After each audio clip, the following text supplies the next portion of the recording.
Para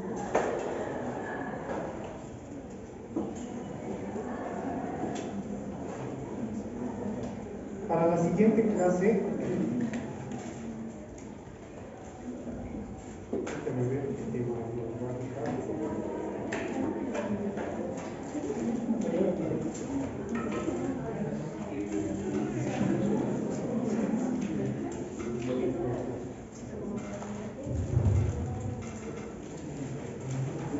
19. Ah, sí, yo sabía, es el viernes. Me he dicho que. A ver, nos va a tocar, según el plan, nos va a tocar neoplasias de tórax, cáncer de pulmón, pleura y mediastino. Después viene tubo digestivo.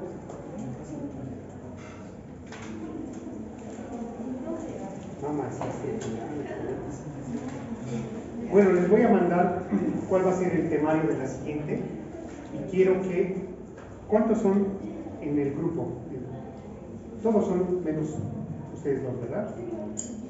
Yo creo que se van a dividir en grupos, les voy a decir cómo, para que lean o más bien expongan. Alguien va a exponer un grupo de epidemiología, otro grupo diagnóstico, tratamiento, más o menos así, para que hagamos un poquito ya de la parte práctica, porque todo el tiempo hemos hecho pura teoría, ¿no?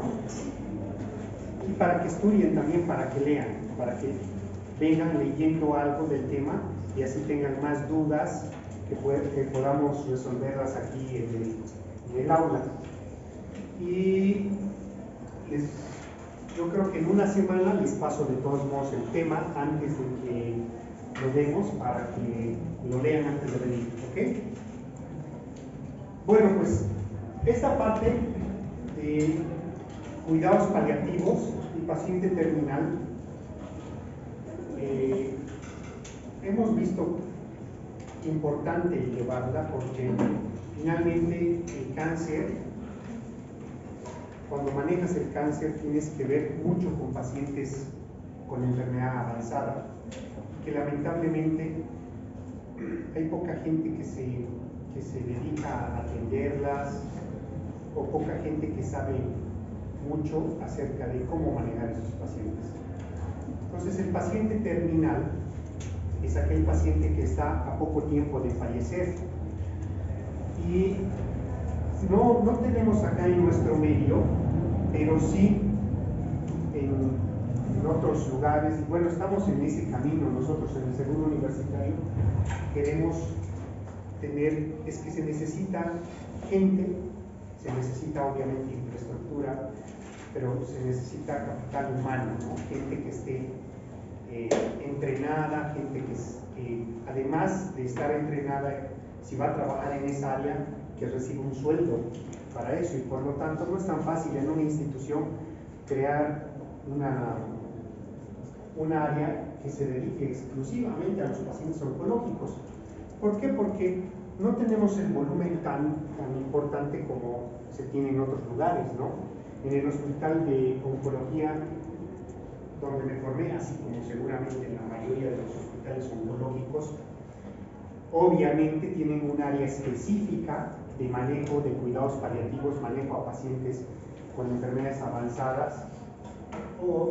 ¿Por qué? Porque estos pacientes van a requerir manejo del dolor, van a requerir manejo de la dieta, van a requerir manejo de los estomas, porque un gran número de pacientes pueden tener estomas con cáncer avanzado, llegas a hacerle colostomías nada más derivativas para darles un manejo paliativo, etc. Entonces hay un servicio que se llama de clínica del dolor y cuidados paliativos. Lo ideal es tener en todo hospital que maneje pacientes oncológicos una clínica del dolor y manejo paliativo, y que esté formado por gente capacitada. En general son médicos, uno o dos, que manejan el dolor, suelen ser especialistas del dolor, que son anestesiólogos en general. El anestesiólogo puede hacer una subespecialidad de clínica del dolor, y un grupo de enfermeras capacitadas, que muchas de ellas son expertas en manejar bolsas de colostomía, en manejar estomas, manejar heridas. El cuidado de las heridas realmente es un arte, porque no es algo tan sencillo. Parece una herida simple, pues la tratas y la manejas fácilmente, pero una herida compleja, como la vez pasada, no sé si estaban quienes estuvieron en la clase, hablamos un poquito de abdomen abierto, ¿no? ¿Se acuerdan? Del abdomen abierto que se utiliza en el síndrome compartimental abdominal o síndrome de hipertensión intraabdominal. No es fácil, cualquiera que se topa con una de esas heridas no va a saber qué hacer a menos que esté capacitado. Entonces necesitas capacitación.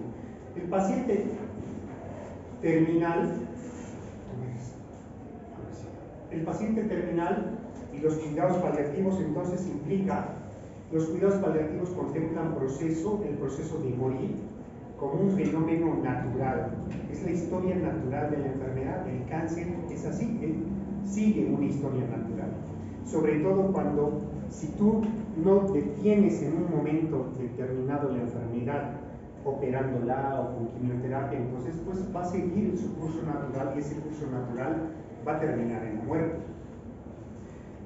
Cuando razonablemente los tratamientos específicos ya no son eficaces, ya hicimos todo por ellos. Cirugía, quimioterapia, radioterapia, ya se hizo todo, pero a veces pues el cáncer gana la batalla y tienes que sobre todo, uno, hacer entender al paciente eso y a la familia. Muchas veces la familia cree que, y eso nos pasa muy seguido, la familia es la que menos llega a entender el proceso natural de la enfermedad del cáncer.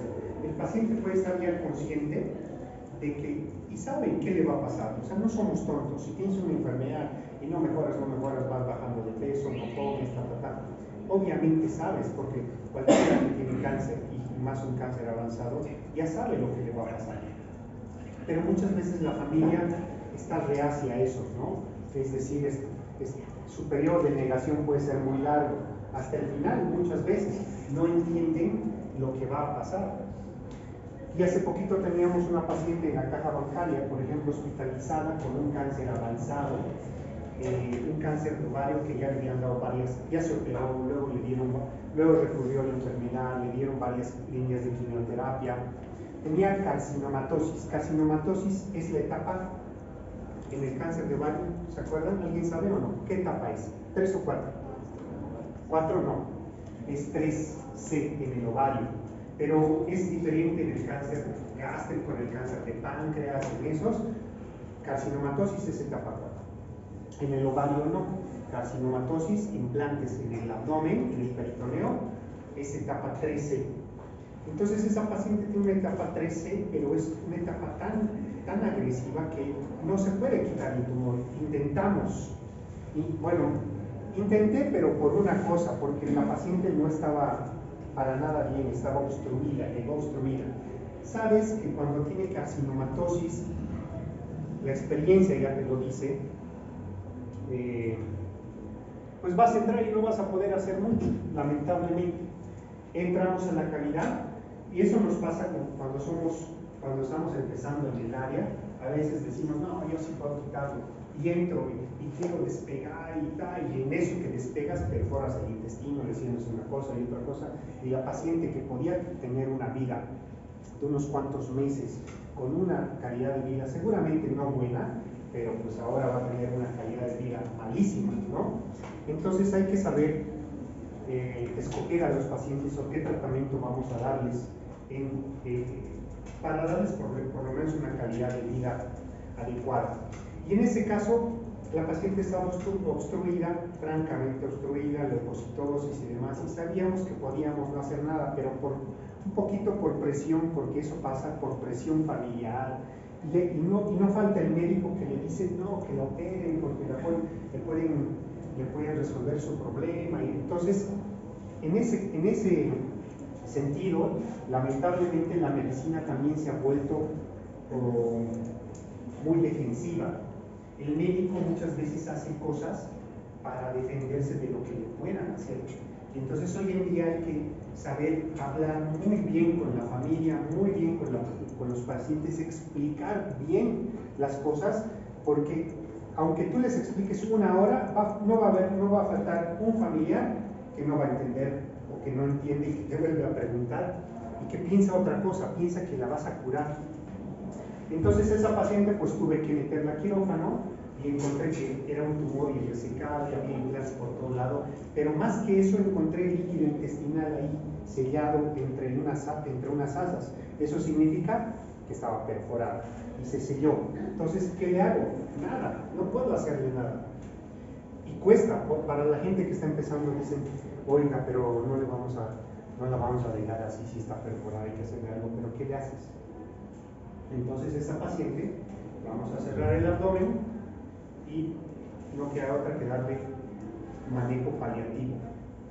Se va a morir, ya sabemos que va a fallecer. ¿En cuánto tiempo? Quién sabe, hasta donde aguante su organismo. Es la única opción. Hoy hace un ratito, y llegué tarde por eso, tuvimos 2 cirugías. Una cirugía de cuello de un paciente que tenía un linfoma, y me pasó lo mismo en los dos. Un posible linfoma, ¿por qué? Porque veías en la tomografía un tumor que invadía el músculo esternocleidomastoideo y desplazaba y envolvía un poquito los vasos. Entonces, cuando tú tienes un tumor que envuelve los vasos, es casi seguro que es un linfoma. ¿Por qué? Porque ese comportamiento tienen los linfomas. Los vasos están rodeados de ganglios, y cuando hay un linfoma, los ganglios que crecen ahí rodean los vasos. Entonces este señor tenía eso, pero en la tomografía decía un probable absceso. Yo no creía que era un absceso. Bueno, pues, pero igual había una imagen que semejaba un absceso. Lo que pasa es que los tumores cuando crecen tanto que ya no les llega sangre suficiente, oxígeno suficiente a las células y se necrosan, y entonces se produce un absceso. Entramos en cuello y tuvimos que resecar un pedazo de músculo, un pedazo del tejido que estaba ahí abajo, y ya, eso lo mandas a patología. No te metes a tratar de quitar el tumor, porque si tú intentas quitarlo te vas a meter en problemas. No se debe quitar un linfoma. Entonces me pasó que, aunque les expliqué a la familia eso, que la cirugía no era una cirugía curativa, era una cirugía diagnóstica, salí, les di la pieza, y uno de ellos me dijo, pero le logró quitar todo el tumor, todo lo que le producía dolor. No. Entonces les tuve que explicar otra vez que la cirugía no era para eso. Y luego operamos un paciente de 50 años que debutó con edema de extremidad, la extremidad derecha edematosa, pensaron que era una trombosis, y por lo que es lo primero que piensas, ¿no? Si a un paciente de 50 años te llega con edema de la extremidad, pero tremenda, indurada y hay dolor, ¿qué piensas? Trombosis, ¿no? Y hicieron bien, le buscaron, no encontraron nada de trombosis, pero encontraron en la ecografía un tumor en la región pélvica. Entonces se le hizo una tomografía y encontraron un tumor tremendo en la región pélvica derecha que abrazaba los vasos, y por lo tanto, pues eso es casi seguro que es un linfoma. ¿Qué debes hacer? Biopsiar. ¿Cómo lo hicimos? Hay 2 maneras. Hay una manera que es abordando la región inguinal, entras por donde han visto, ¿se acuerdan de anatomía, no? El ligamento inguinal. Abren en la región del ligamento inguinal y se van por debajo del ligamento inguinal, y ahí vas a llegar al retroperitoneal. Esa es una opción. Pero otra opción bastante práctica es la laparoscopía. Metes una cámara, las pinzas, y en la región pélvica encontramos el tumor, se veía bonito. Bueno, accesible, no bonito, ¿no? Para nosotros es así, ¿no? Este es todo. Sí. Donde dejé mi celular. Bueno. ¿Ese es? No. Bueno, entonces es este. Entonces se veía bastante accesible, afortunadamente, y logramos quitarlo. No quitarlo, sino resecar un segmento, bastante tejido suficiente, y lo mandamos a patología y obviamente nos van a decir si es un mamón. Pero lo mismo, me pasó lo mismo con la familia. Entraron 5 familiares y les dije, bueno, ya quitamos un segmento del tumor, es un tumor grande, envuelve los vasos, y después de explicarles todo, una de las chicas me dice, pero logró quitarle todo lo que le daba el dolor, ¿verdad? O sea, no lo hicimos. Entonces ni modo, hay que hablar las veces que sea necesario con la familia para que entiendan. Ese es un ejemplo nada más. Entonces, ya hiciste todo por él y por tanto, en este caso no se pretende ni acortar ni alargar innecesariamente la vida, sino promocionar su calidad en los parámetros definidos por el propio enfermo y su familia, ¿no? Entonces, lo importante aquí es darle calidad de vida. Los cuidados paliativos entonces son una disciplina asistencial que trata enfermos de las siguientes características. En general, son pacientes que tienen expectativa de vida limitada, y estás hablando de un periodo en general de unos 3 a 6 meses, ¿no? Un paciente que te viene, por ejemplo, con cáncer de páncreas avanzado, tú sabes que va a vivir entre 3 a 6 meses, no vive más tiempo. Es raro el paciente que vive más tiempo. Pero pues a ese paciente le tienes que dar calidad de vida en ese tiempo. Mucha gente, la familia, busca miles de opciones. Si un médico le dice una cosa, luego van buscando otras opciones hasta que alguien le dé más esperanza. Y eso no es bueno, porque finalmente se van desgastando económicamente, desgastando anímicamente, emocionalmente. Entonces, eso no es bueno. Obviamente, pues, esa enfermedad tiene que tener un impacto sintomático severo y complejo, ¿no? El objetivo global entonces de los cuidados paliativos es promover el confort, la calidad de vida de estos pacientes, como controlando los síntomas tratables. ¿Tiene dolor? Vamos a darle algo para el dolor. ¿Tiene náusea? Vamos a darle algo para las náuseas. ¿Tiene edema que molesta o asitis? ¿Tiene asitis que no le deja comer y que no le deja respirar? ¿Qué vamos a hacer? Una paracentesis, ¿no? Eso ya lo hemos visto. Promoción de la adaptación de los síntomas no tratables, es decir, a los síntomas no tratables o persistentes, es decir, hacer entender en ese sentido a la familia que hay cosas, pero doctor, le duele, pero doctor, esto, sabes que eso no va a cambiar. Como hoy, en el caso que quitamos, les repetí varias veces, no va a dejar de tener dolor. Esta cirugía no quita el dolor, esta cirugía es solo diagnóstico. Y si nos ha salido bien todo, el resultado de patología va a decir que es un linfoma y le van a dar un tratamiento y gracias a eso sí puede mejorar, porque el linfoma es una neoplasia quimiosensible, ¿no? Quimiosensible, es de las pocas neoplasias quimiosensibles y esa es la realidad. Entonces, la contemplación activa y globalizadora de todas las dimensiones del sufrimiento físico, mental, emocional y social. ¿Eso qué significa? Que idealmente debemos tratarlos multidisciplinariamente.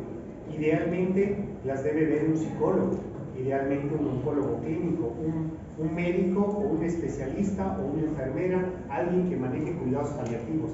Porque si hay algo que nos pasa y me ha pasado a mí también, es que no vemos ese lado nosotros, porque nos dedicamos a lo nuestro, operar, terminas de operar, te vas y vas a otra cirugía y así, ¿no?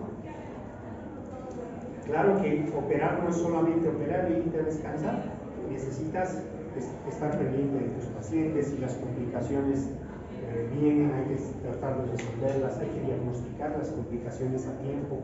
Pero bueno, eso implica tiempo que tú no necesariamente vas a poder dárselo a un paciente que necesita esto, que necesita cuidados paliativos. Así que debes manejarlo multidisciplinariamente. Idealmente, y eso es lo que estamos haciendo un poco más cada vez, es que pedimos apoyo psicológico a los pacientes, porque realmente es necesario. Una atención entonces multidisciplinar, asistencia médica, soporte psicológico, asesoría social, la consideración de que la unidad objetivo del tratamiento es el enfermo y su familia. Entonces, ya no solamente es al enfermo, sino también hay que incidir en la familia, porque la familia tiene que entender qué está pasando. Y como la paciente esa que les conté que encontramos una perforación y demás, créeme que la paciente ya no quería estar en el hospital. A nadie le gusta estar en el hospital. Ella ya quería irse, pero su familia no quería. Hicieron todo por dejarla lo más posible en el hospital. Mil pretextos, no, que no tenemos que ir a COVID, no, que esto, que lo otro, mil cosas. Finalmente esa paciente va a fallecer, pero no es lo mismo que fallezca rodeado de la gente que lo quiere, que la puede apoyar, que lo haga en un hospital, ¿no? Entonces, también hay que trabajar con la familia. Se ha avanzado mucho, dice, en el tratamiento del cáncer, tratamiento eficaz del cáncer, sí, se ha avanzado en la quimioterapia, se ha avanzado en la cirugía, se ha avanzado en la radioterapia, pero a pesar de eso, siempre va a haber un grupo grande de pacientes que van a requerir cuidados paliativos, cuidados continuos. Entonces, el concepto actual de cuidados continuos hace referencia a la atención integral del paciente en todas las fases evolutivas, dice, de la enfermedad y no solamente en la enfermedad. Entonces, cuando hablan de un cuidado continuo, estás hablando de el cuidado durante todo el proceso de la enfermedad, el acompañar a todo al paciente en ese proceso. El cuidado paliativo, si hablas específicamente de eso, desde la parte a partir del momento en el que ya no puedes hacer mucho, ya le has dado todo y ahora no se puede. Entonces, ¿qué es enfermo terminal? Un enfermo terminal obviamente tiene que tener un diagnóstico histopatológico, tiene que tener una enfermedad avanzada, tiene que tener una progresión de la enfermedad y tiene que ser incurable. Entonces, no es lo mismo enfermo terminal o enfermedad terminal que etapa 4. Etapa 4, mucha gente todavía cree, y hasta médicos, etapa 4, ya está para morirse. Para ellos es un paciente terminal, ya no hay nada que hacer por ellos. Y eso no es cierto. La etapa 4 significa enfermedad metastásica a distancia. Puedes tener una metástasis en pulmón y operas ese pulmón, lo quitas y ya está, le das más sobrevida, pero no es una paciente terminal. Obviamente pues no lo vamos a ver nosotros porque esto lo vemos en la especialidad. Un paciente, lo común para nosotros era que un paciente con metástasis pulmonares de alguna patología sea un paciente que ya no hay mucho que hacer en él. Sin embargo, cuando rotas y cuando empiezas a estar en el servicio de tórax, empiezas a entender que sí puedes hacer muchas cosas por ellos, solamente que va a depender mucho del tipo de cáncer, si está controlado el primario y el número de metástasis, y si esa enfermedad es sensible a la quimioterapia, por ejemplo.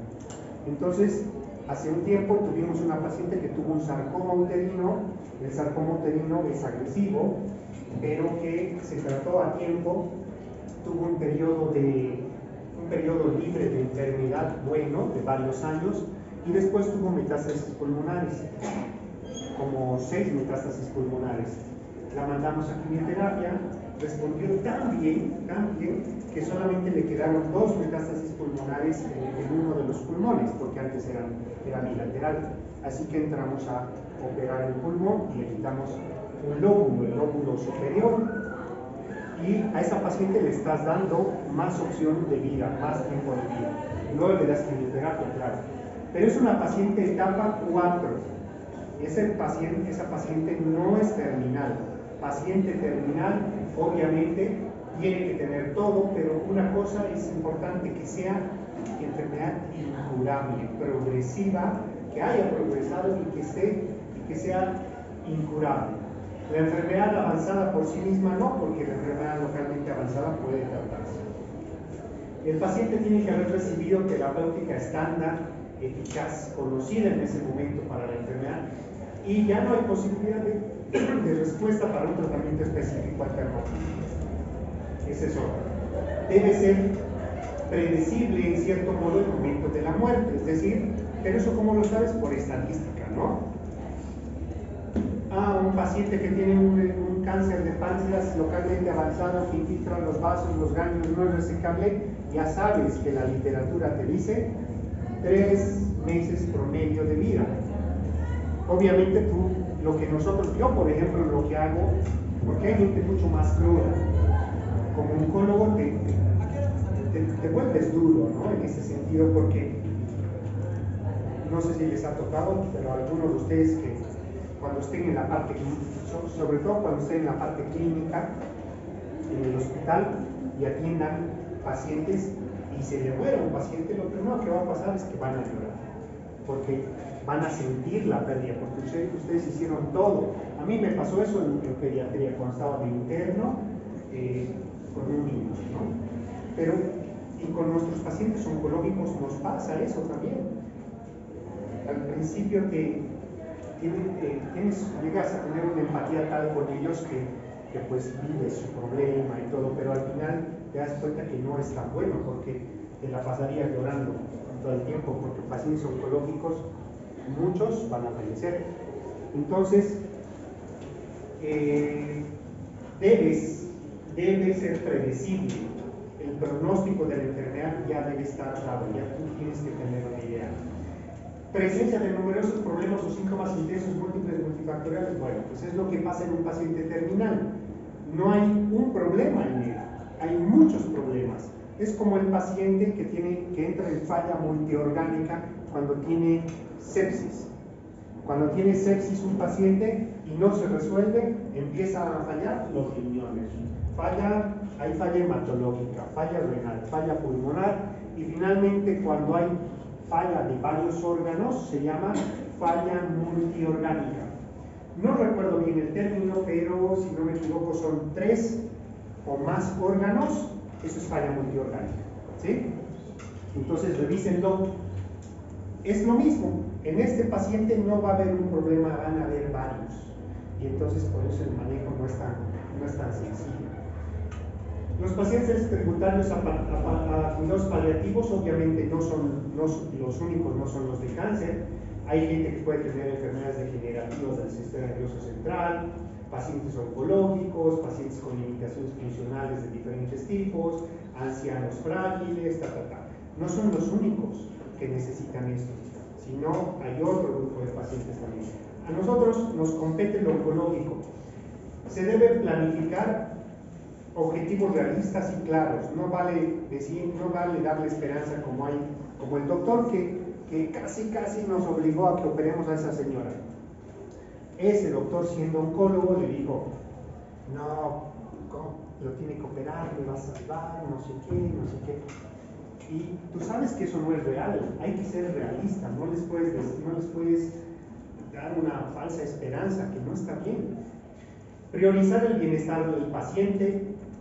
Eso significa, a esa paciente, por ejemplo, ¿valió la pena operarla? Al final no, porque le hice una herida y no le resolví nada. Si hubiera sido por mí, realmente no lo hubiera metido en quirófano. Pero uno tiene que, si tú ves el bienestar de la paciente, pues era mejor no operarla, porque si se le complica la herida, se infecta, sangra o lo que sea, ya le estás dando una calidad de vida mala. Sin embargo, como les digo, pues hoy en día hay muchos factores más que tienes que tomar en cuenta. Tuvimos una presión en ese sentido, la familia, los médicos, ni modo entrar para confirmarles que no se podía hacer nada, ¿no? Y lamentablemente hay familiares que te pueden poner sobre todo eso pasa en las instituciones, ¿no? En el sentido en el que no le quiso hacer nada. Haz de cuenta que si no la metíamos a quirófano y luego resultaba de que fallecía por una sepsis, nos podían decir: no, pues fue culpa de él, porque no lo metió, porque no se hizo algo. Pero bueno, ya entrando, viendo que no se podía hacer nada, ahí ya no hay pierde, ¿no? En el sentido de que sencillamente lo que decíamos era correcto. Las pruebas diagnósticas son limitadas. Lo mismo, esta paciente es el ejemplo. A esa paciente no le vas a estar haciendo fístula. Un residente me dice, porque empezó a salir líquido intestinal por la herida después de varios días que seguía en el hospital, y él se quedó como 1 mes y medio, creo. hasta que finalmente entendieron y se la llevaron a casa. Pero esa paciente empezó a salir líquido intestinal. Y tú dices, ay, tiene líquido intestinal, ¿por qué no le hacen algo? Háganle algo, es inhumano no hacerle algo. ¿Qué le vas a hacer? Tiene tumor diseminado por todo lado, está perforado y el líquido intestinal va a salir, hagas lo que hagas. Entonces, lo más que puedes hacer es ponerle una bolsita de colostomía para acumular eso, buscar opciones. Y alguien me dice, un residente de medicina interna de ahí, me dice, doctor, ¿y si le hacemos una fistulografía? ¿Para qué? ¿Qué es una fistulografía? Una fistulografía, ¿quién sabe qué es fistulografía? ¿Qué es fistulografía? ¿Qué es esto? ¿Fistulo qué? ¿Qué es eso? Cuando se introduce, o sea, lo que he visto y que hacen es con una sonda Foley, con eso mismo se tapa la fístula y luego se pone un topecito para que tampoco el intestino se la trague la sonda y por ahí se puede drenar lo que se tenga de líquido y al mismo tiempo está evitando que ¿Y has visto que funciona así? ¿Sí? Yo no creo que funcione. Es que ya me ha tocado.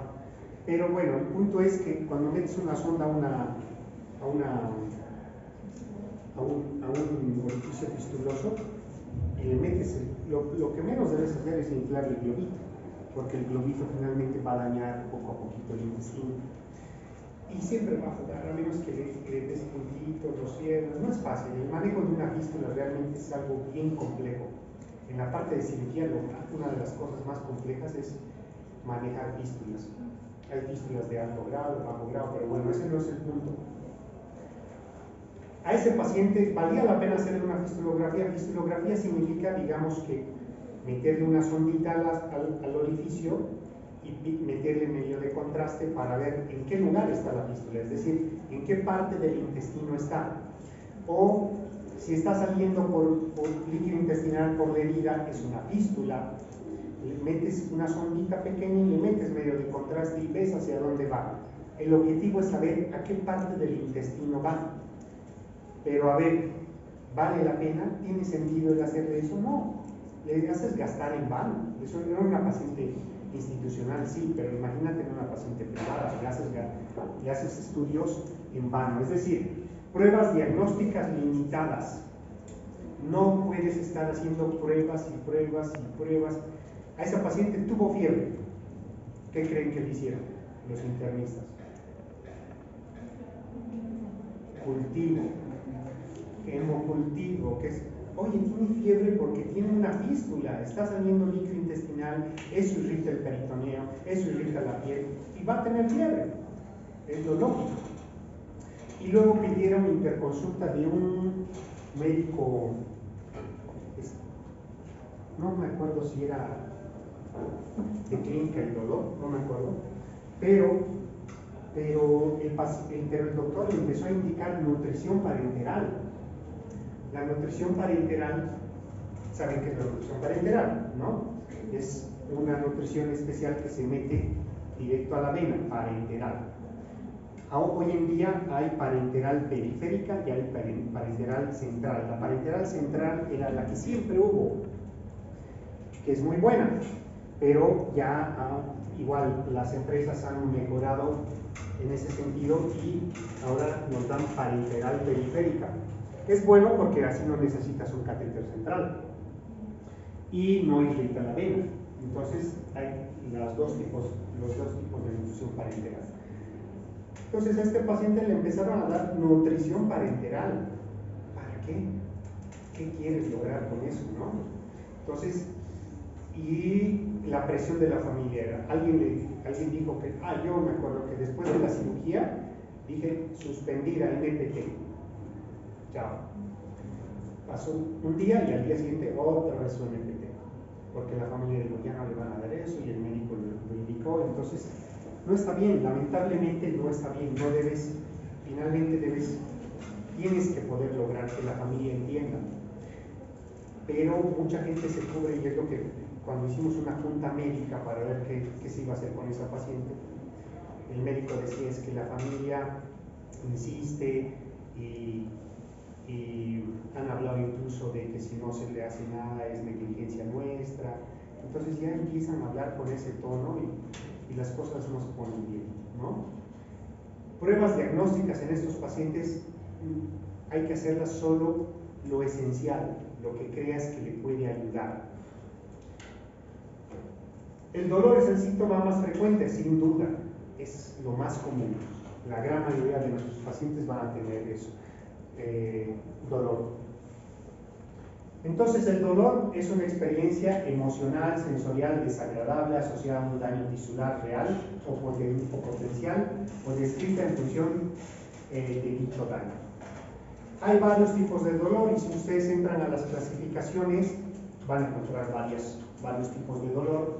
Sin embargo, en este sentido, en el paciente oncológico, hay un dolor somático, que es aquel que está bien localizado y se produce, por ejemplo, con las metástasis óseas. Tiene una metástasis en el fémur y le duele el fémur, ¿no? Dolor visceral está pobremente localizado, descrito como una sensación de presión, es profundo, compresivo y a menudo se refiere a una zona cutánea, ¿sí? Se refiere. Y eso ya lo sabían, ¿no? Por ejemplo, cuando empieza a doler el apéndice, el dolor es referido. ¿Dónde empieza el dolor? Epigástrico o mesogástrico.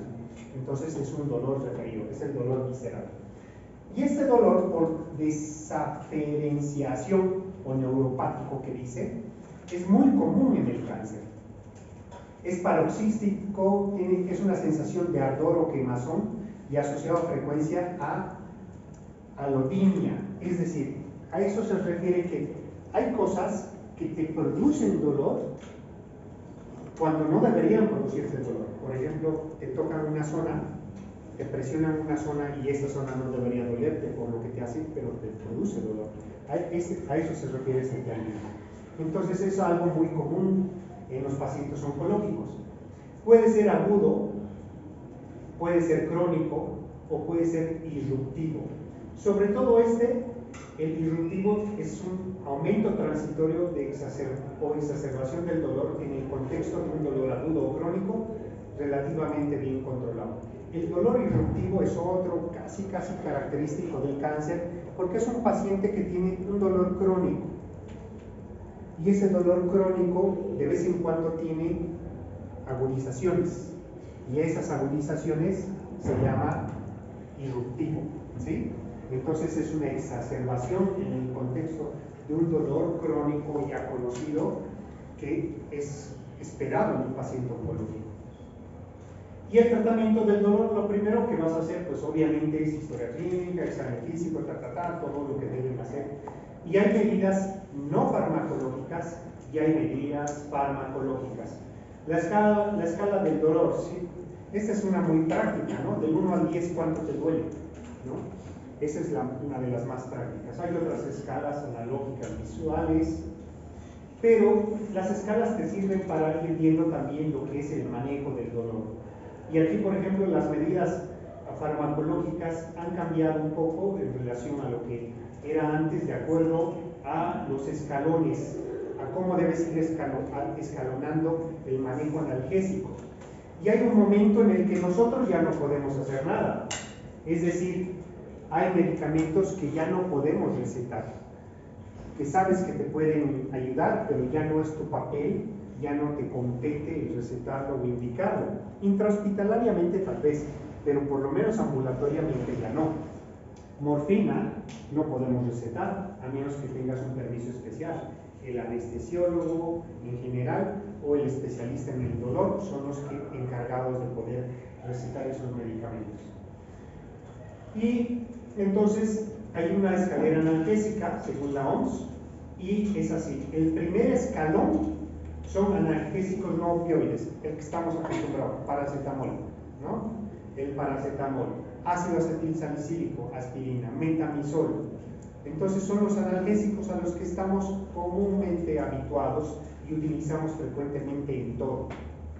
El segundo escalón ya es añadir opioides débiles, la codeína, dehidrocodeína, el tramadol, por ejemplo, ya está en ese grupo.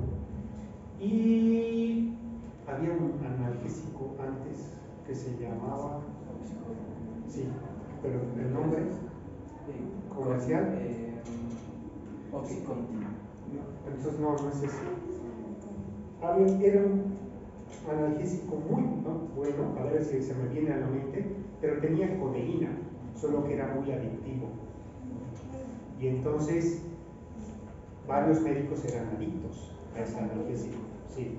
Y yo conocí cuando trabajé un tiempo antes de irme a la especialidad, conocí un buen terapista, muy buen terapista de un hospital donde llegué a trabajar,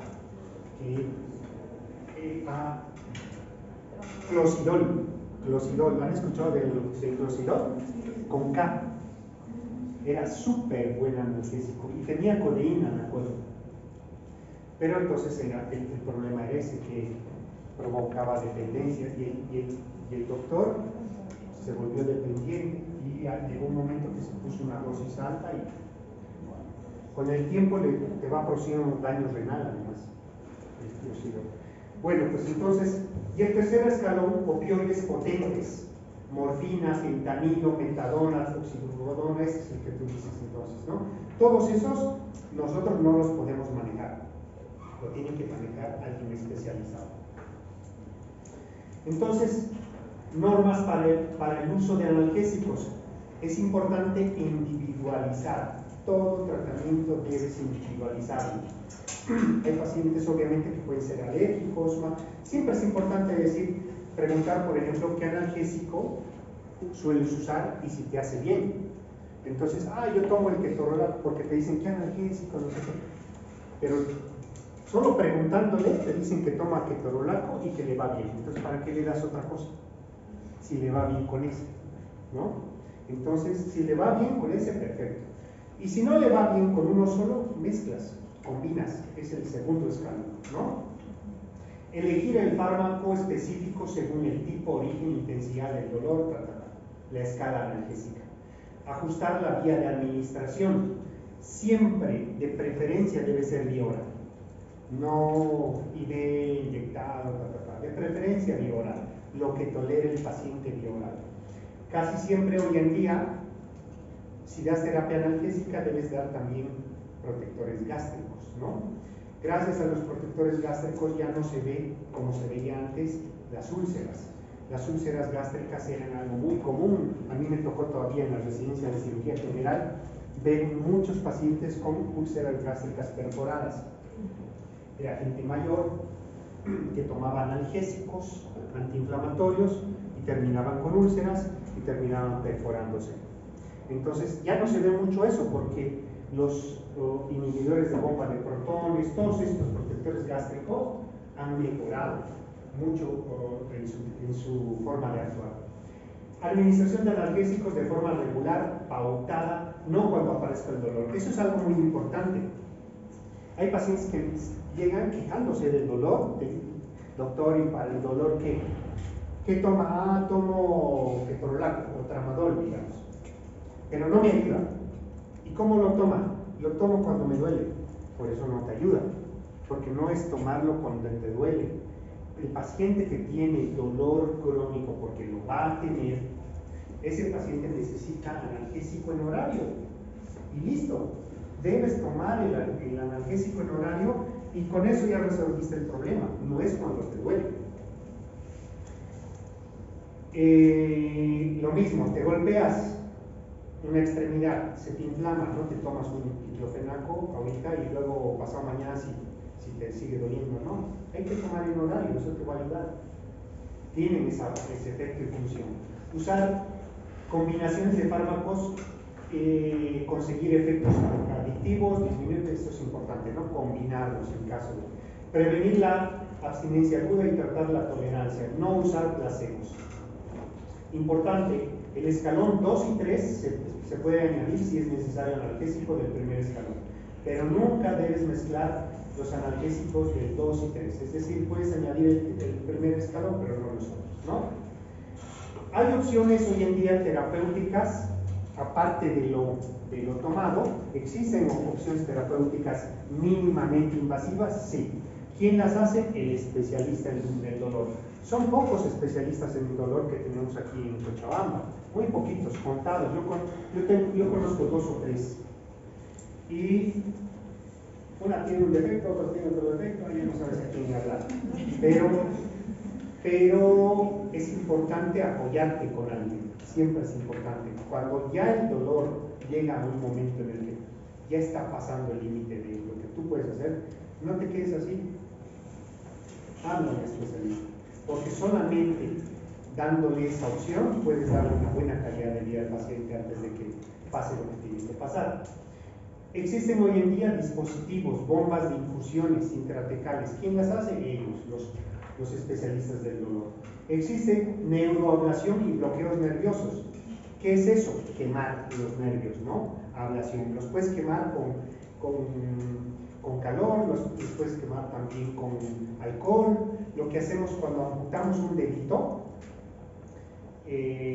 los nervios los infiltramos con alcohol. Eso produce ablación de las células y por lo tanto disminución del dolor. Bloqueos nerviosos, neuroestimulación, hay varias opciones. Resecciones paliativas angiálgicas, es decir, operar, quitar algo para que ya no le duela. Y radioterapia es una muy buena alternativa. La radioterapia siempre va a ser una buena alternativa para el dolor. Entonces, esto no.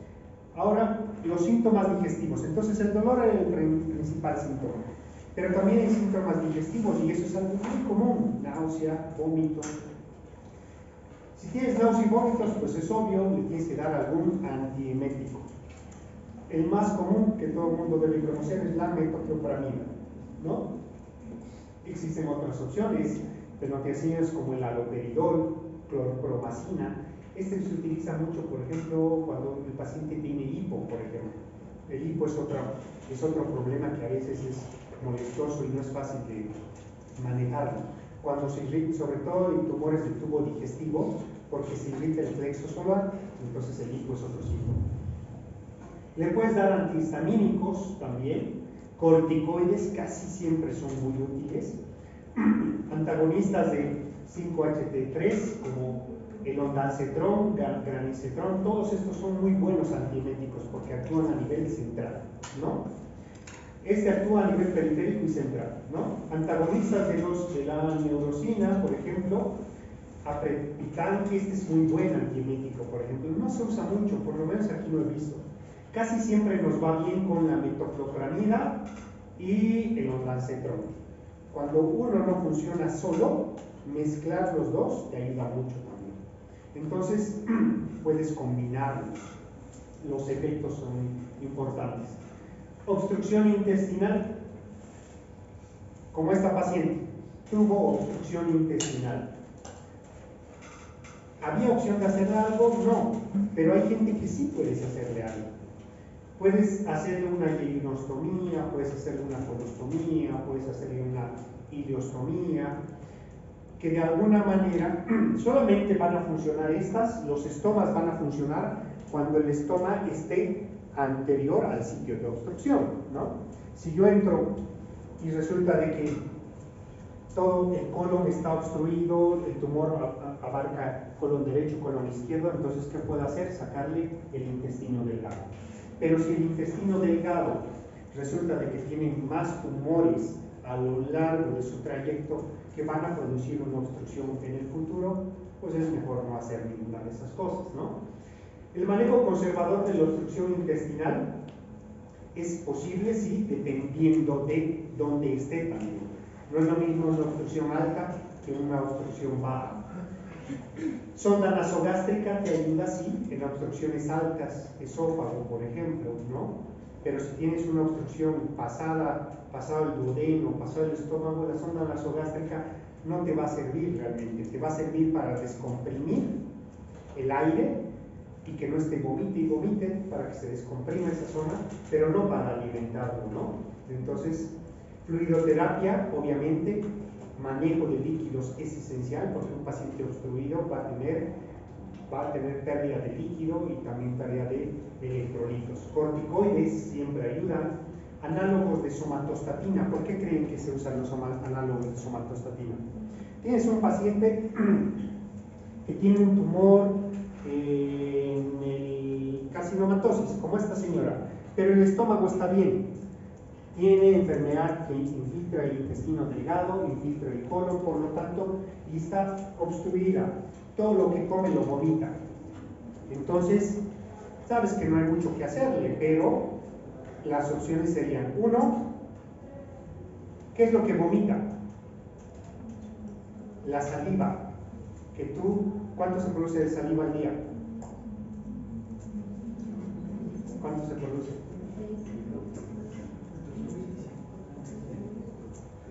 Por lo menos 1500 mililitros al día. ¿Sí? ¿Cuánto se produce de bilis al día? Bilis. ¿Cuánto? Sí, estás bien.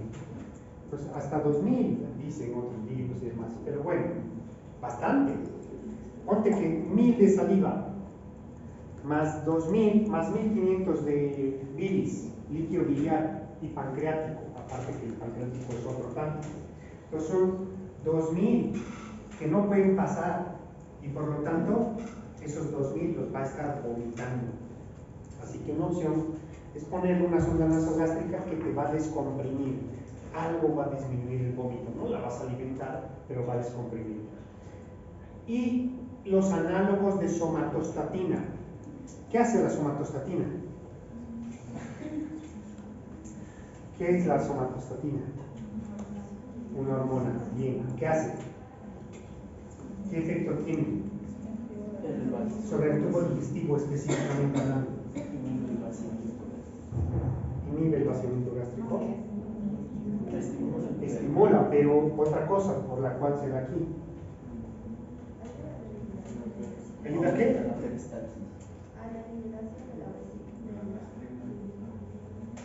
Disminuye la producción de bilis, disminuye la producción de líquido pancreático, disminuye la producción de jugo gástrico, disminuye la producción de todas esas sustancias.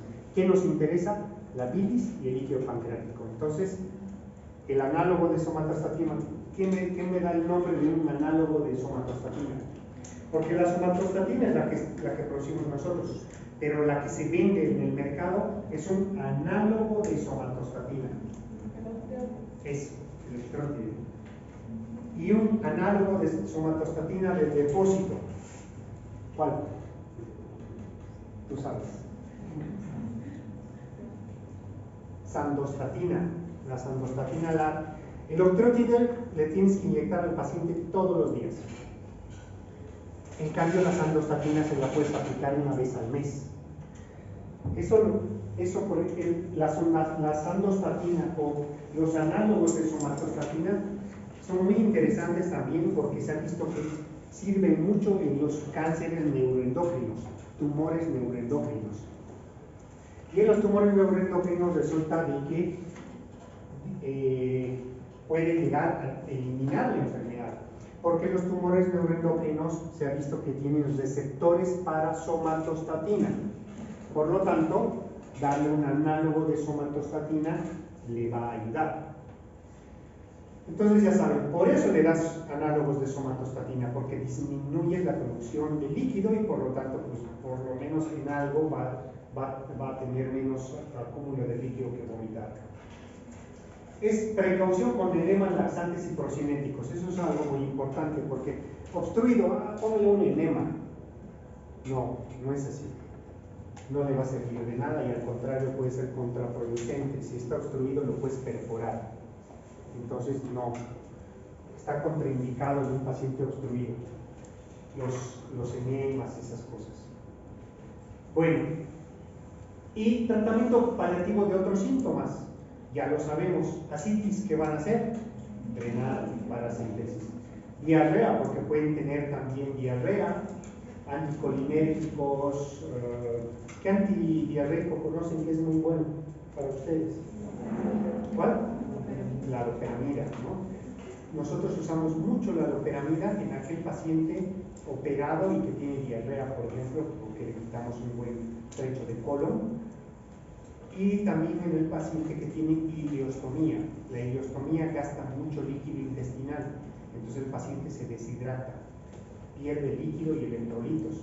lo que tenemos que buscar es que el líquido que sale por el estómago sea un líquido espeso, en menor cantidad, y para eso es la loperamida. La puedes dar hasta dosis tope de 2 cada 6 horas, 2 miligramos cada tableta. Irritación gástrica, pues ya saben, ¿no? Hemoptisis masiva, morfina subcutánea puede servir, y el hipo, metocloporamina, clorpromacina, lo que dijimos, ¿no? A mí me pasó algo muy interesante cuando yo era interno. Conocí a un doctor que apellida Anaya, que es... ¿Lo conocen? ¿Alguien me ha escuchado de él? Ya está jubilado, ya no trabaja, pero él era un médico internista que era cardiólogo, es cardiólogo, patólogo, todas las especialidades, creo. La verdad es muy bueno, muy bien formado, pero era de los pocos que sabía muchísimo. Y teníamos un caso en el hospital de un chico que tenía hipo y que nadie podía dar con el tratamiento. Le habían puesto ya clorpromacina, le habían puesto ya metocloporamida, todo, y nada funcionaba. Lo vio el neurólogo, todo el mundo lo veía. Y entonces llegó en la visita y dijo a uno de los compañeros que le consiguiera una cucharita de azúcar. Y entonces le dijo que abriera la boca y que dijera, en el momento que él abrió la boca y dijo eso, le lanzó toda el azúcar al fondo. Hizo que se atorara un poquito él, pero después de eso ya no tuvo hipo. Y tenía una semana de tener o más, de tener hipo, y nadie pudo controlarlo. Nunca lo he intentado, pero parecía mágico, ¿no? Y realmente le hizo eso, traigan eso, y ya, chao, tipo. No sé, algo así. Pero ya saben, si tienen un paciente que nadie puede parar su hipo, ya saben qué hacer. Convulsiones, anticonvulsivantes, y bueno, pues hipercalcemia, vas a dar glifosfonato, retención urinaria, sonda vesical, todas esas cosas son como que muy lógicas, ¿no? Bastante lógicas. Prurito, el prurito, ¿por qué colestiramina? Porque casi muchos pacientes que tienen pruritos lo tienen por ictericia, ¿no? Entonces la colestiramina les ayuda, antihistamínicos. Agonía. La agonía significa que está muy próximo ese acontecimiento inevitable, doloroso para todos, que es la muerte. Abarca los últimos 2 a 3 días en la vida de un enfermo, y aunque a veces es un periodo, puede ser un periodo más largo, evidentemente, pero suele ser así. Cuando un paciente ya está en ese periodo, son 2 a 3 días máximo. La muerte llega en forma de deterioro progresivo de las funciones físicas, biológicas, emocionales y de la relación con el entorno. No es posible predecir que la forma exacta, la hora en la que va a ocurrir el fallecimiento de un paciente, pero sí podemos y debemos anticiparnos a los síntomas, ¿no? Entonces, no es raro que los familiares te pregunten cómo va a morir, ¿no? ¿Qué le va a pasar? En realidad, dependiendo de lo que tenga, tú tienes que darles muchas opciones. Le puede pasar esto, se puede asfixiar, puede tener un choque hipovolémico si sangra, puede tener, bueno, muchas cosas, pero hay que explicar a la gente las múltiples opciones de cosas que pueden pasar, ¿no? Porque todo le puede pasar. Los síntomas más frecuentes en los últimos días son somnolencia y confusión, 55%. Entonces el paciente ya está somnoliento, ya no te entiende, ya sabes que ya está en las últimas. Estertores y respiración ruidosa.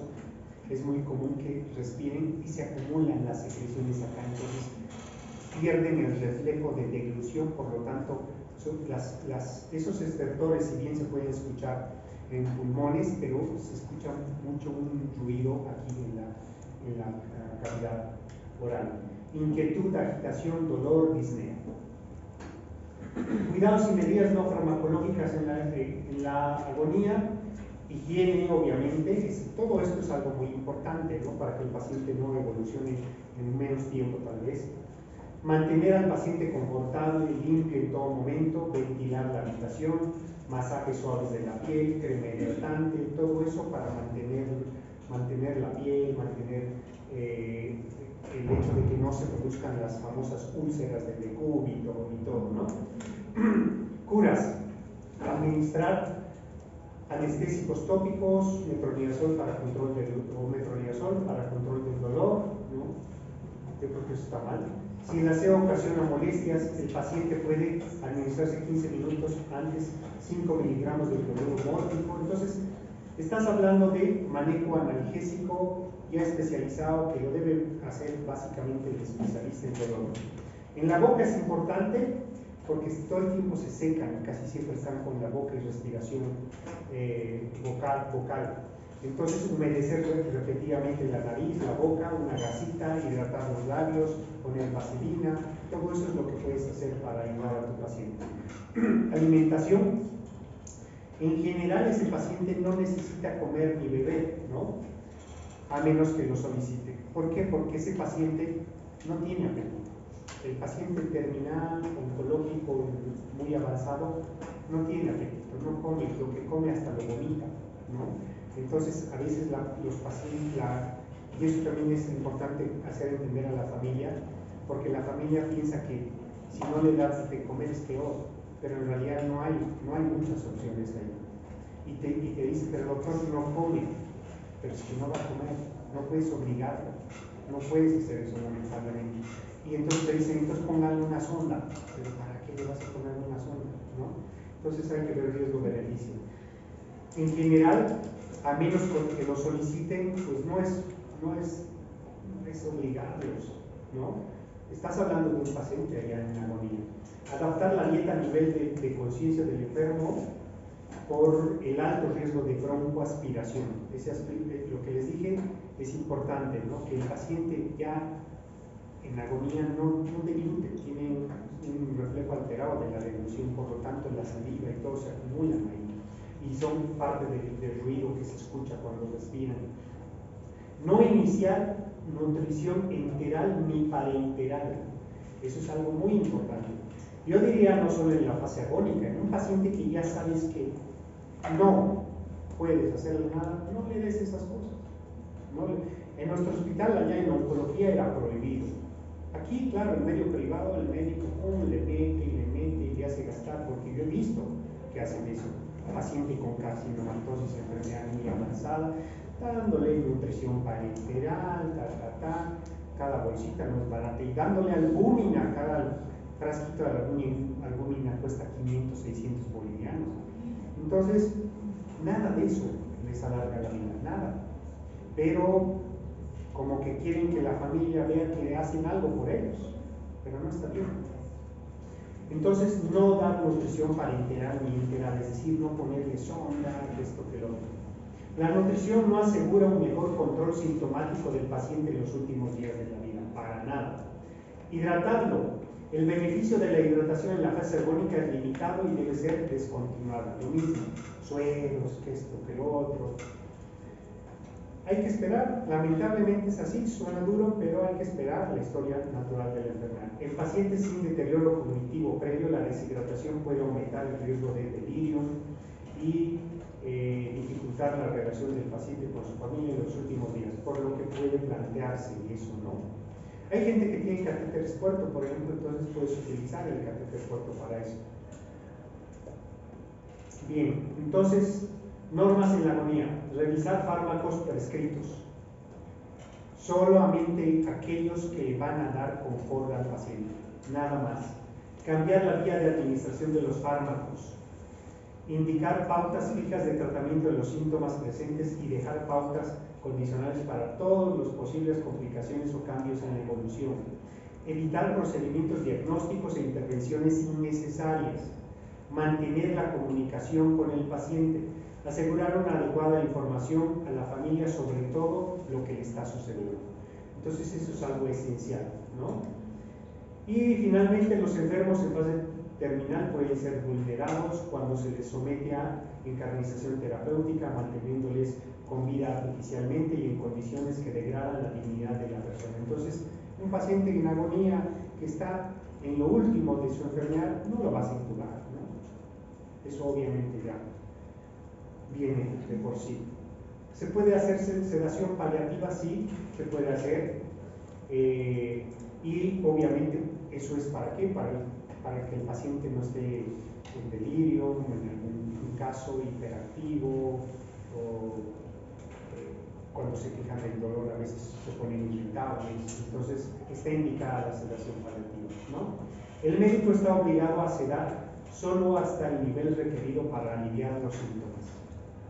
El uso de la sedación en la agonía es aceptable en la medida en que se mantiene un ajuste apropiado de las dosis de medicación. Si la dosis de sedante excediera de la necesaria para alcanzar el alivio de los síntomas, habría razones para sospechar que la finalidad del tratamiento no es el alivio del enfermo, sino la anticipación de la muerte, ¿no? Entonces, ahí viene lo que implica la sedación y la eutanasia, ¿no? Bueno, pues el tratamiento debe contemplar la atención integral del paciente teniendo en cuenta los aspectos físicos, emocionales, sociales y espirituales de forma individualizada. El propio paciente debe decidir sobre todas las actuaciones a realizar. Entonces eso es importante. A veces la familia insiste en algo, pero al paciente hay que preguntarle qué es lo que quiere. ¿Quiere una casa? ¿La casa? ¿No? Listo, nos vemos la siguiente. ¿Quién quiere la hoja de la lista, chicos? ¿Ya? ¿Y por qué no lo han pasado?